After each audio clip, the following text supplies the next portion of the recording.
Okay, so this week we had a really close matchup between the Stallions and the Polar Bears. Daniel Jones, Jonathan Taylor, and Devin Nation really showed up. Devontae Adams and Jacoby Myers really didn't do much, but then Brian Thomas Jr., Cameron Pratt, Josh Jacobs, and Derek Manning all had really good weeks.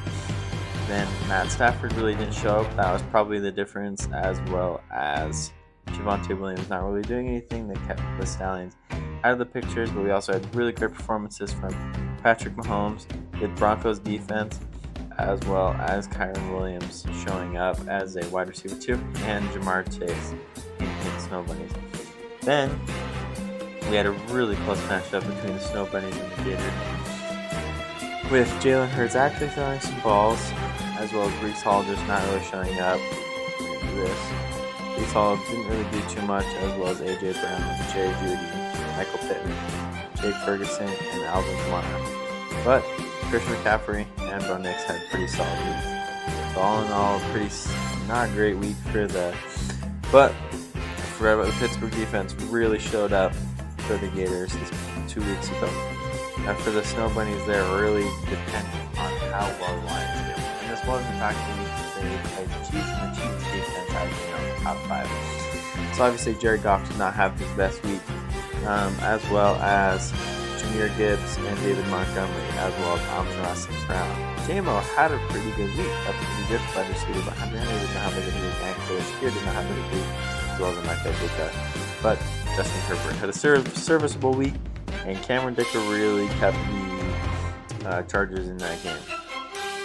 Moving on, we had the Wolves and the Platypi. Was actually a really close game for the Wolves being the most dominant team in the league. Part of the reason that it was close was because Josh Allen did not have his typical week, as well as James Cook basically didn't even show up. Ashton Genty had a really good week. Luka got hurt.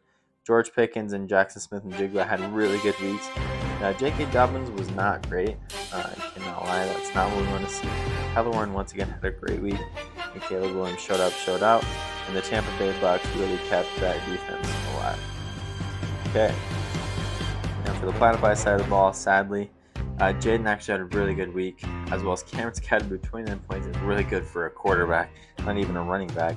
Dak had a really good week, but Marvin Harrison, Devontae Smith, and Zay Flowers and Saquon all did not have good weeks. DK had a good week, as well as Tucker Kraft, but you need a little bit more than that consistently to put up the numbers to beat the Wolves. Now moving on to week 7, where we had a dethroning, ladies and gentlemen, Gentlemen, and let me tell you, it was in marvelous fashion. The Wolves are now finally defeated and no longer have a 0 in that loss column. And that came by the hands of none other than the Stallions. I do say so myself. We had a great showing from Patrick Mahomes, Bijan, DeAndre Swift, Jamar Chase, Javonte Williams, and Matthew Stafford to really round out this victory, as well as not great performance from Dallas Goedert, Xavier Worthy, and Cortland Sutton. It was pretty decent from Cortland Sutton, but not exactly what we want to see, as well as solid performances from our special teams. Now, that is a really good week. We'll see if the Stallions can match that this coming week. We're not going to expect that, but it's possible. The big show just really didn't show up in that Monday night game. As well as J.K. Dobbins, Ashton Genty, Drake London, George Pickens, Rico Dowdle, and Caleb Williams. 7 points for Caleb Williams is pretty bad. But Jackson Smith-Njigba once again had a really good week, as well as Tyler Warren. Just shows up as a constant 12. But Brandon Aubrey and the Houston defense, with a total of about 32 points, 35 points. That is crazy. That kept the Wolves at a decent level if they would have played anyone but the Stallions that week.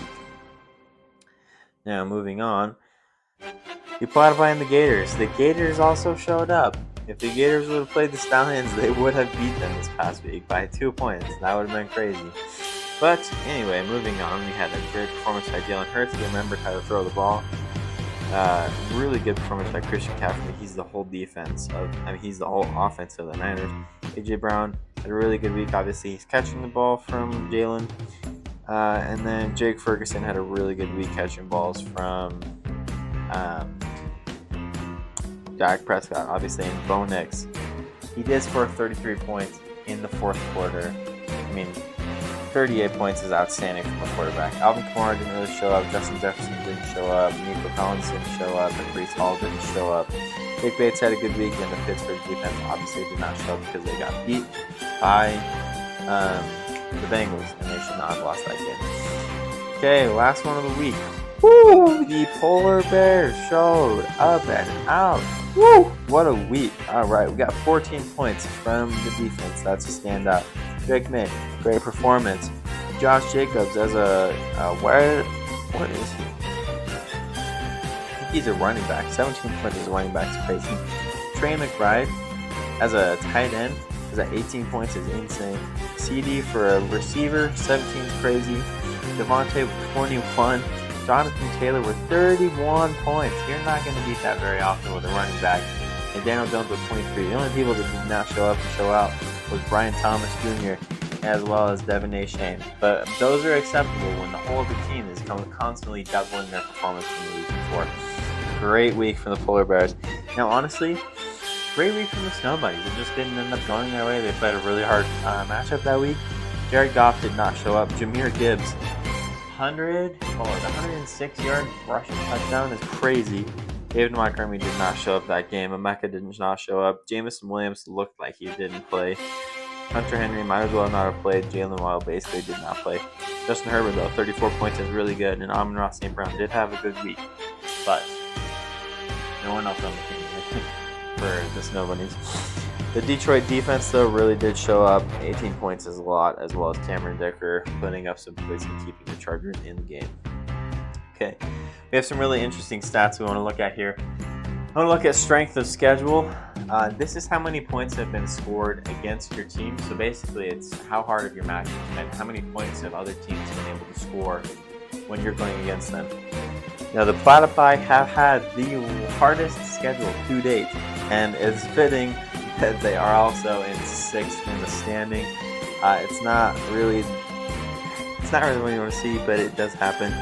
The Stallions have the 2nd hardest strength of schedule as far as points against you by about 50 points. Then the Snow Bunnies have the 5th worst standings, and they have the 3rd worst points against, the 3rd hardest schedule.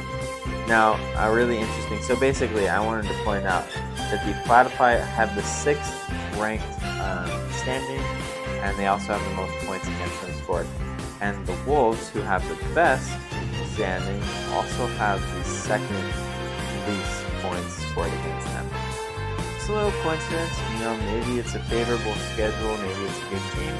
I'm not going to say anything, just presenting the information. Okay, we have the Wolves, obviously, who have a loss in their loss column.